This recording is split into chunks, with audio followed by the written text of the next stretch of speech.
All right, let's dive in. We've all gotten pretty used to AI that can chat with us, right? It can write stuff, it can make pictures. But what happens when it stops just talking and starts doing? I mean, what if it could go beyond answering a question and actually take action to achieve goals for you, all on its own? Well, that's the whole idea behind Agentic AI. And trust me, it's about to change pretty much everything. NVIDIA's CEO, Jensen Huang, really hit the nail on the head with this one. For so long, we've thought of AI as giving us better tools, like a fancier hammer or a smarter calculator. But now it's giving us skills. And those skills come in the form of these agents.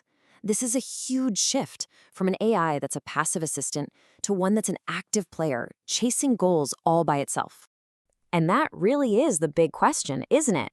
What happens when AI isn't just a search box you type into, but becomes your coworker, your personal planner, or even your executive assistant? This jump from being passive to being active is what the agentic revolution is all about. So let's really get into it and try to understand what makes this new type of AI such a game changer. Okay, first things first. What exactly are we talking about when we say agentic AI? So here's the best way to think about it. Imagine the difference between a simple calculator and, say, an autonomous financial analyst. The calculator just sits there waiting for you to tell it what to do. The analyst, on the other hand, is actively working toward a goal. That is the leap to agentic AI. It's all about systems that can perceive what's going on around them, reason about what to do next, and then act on it, all without someone having to hold its hand the entire time. And this table really lays out the difference. Just look at the planning row. Classical AI is like following a recipe, right? It's a fixed step-by-step process. But agentic AI, that's totally different.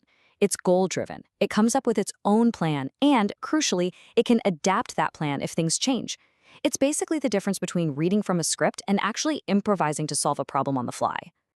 So to really get a grip on where this is all heading, let's take a quick look back. This stuff didn't just appear overnight. It's been a journey decades in the making. You can almost think of this as AI growing up over the last 40 years. Back in the 80s, it was like a toddler, just following simple rules. Then in the 2000s, machine learning gave it the ability to learn from experience. By the 2010s, with deep reinforcement learning, it could master incredibly complex games like Go. And then the big language models like GPT-3 came along, giving it this powerful brain for understanding language. Which brings us to today, an era where agents can see, hear, and even work together to solve things that are way too complex for just one. Okay, so now let's pop the hood and take a look at how these agents actually work. How do they think? At its very core, an agent runs on this continuous four-stage loop. Let's say you ask it to book you a flight. First, it gathers data. It goes out and searches for all the available flights. Then comes the analysis. It thinks about the best option based on your preferences, like price or time. Third is execution. It actually uses a tool like a booking API to buy the ticket. And finally, and this is the most important part, is adaptation. It learns from what happened. If the booking failed for some reason, it'll try again but do something different. It's this constant cycle: perceive, think, act, and learn. Now, to run that loop, agents have this really powerful playbook. They can use tools, like they can call in a calculator if they need to do some math. They use reflection to look back at their own work, spot mistakes, and fix them.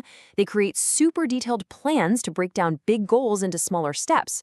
Frameworks like React are what help them connect their reasoning directly to taking action. And maybe the wildest one is multi-agent collaboration, where you can have a whole team of specialized AIs working together to crack a problem that none of them could handle alone. And it's important to remember that not all agents are created equal. It's really a spectrum. On the simple end, you have your reactive agents. Think of a thermostat. It just reacts to the temperature.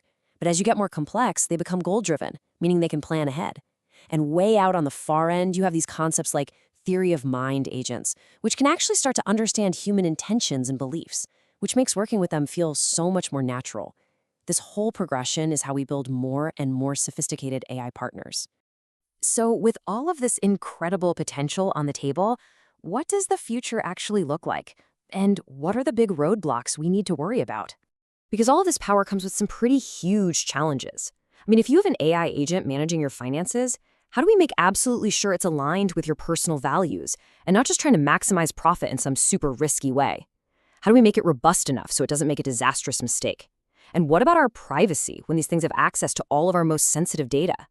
These are not just small technical issues. They're fundamental, huge questions we have to get right. Which leaves us right here. As we build these AIs that can act all on their own, the real test isn't just about writing better code. It's about instilling wisdom. We're on the verge of delegating real parts of our lives to autonomous AI, and the question we all need to start asking ourselves is, what are we willing to trust them with? Something to think about. Thanks for watching.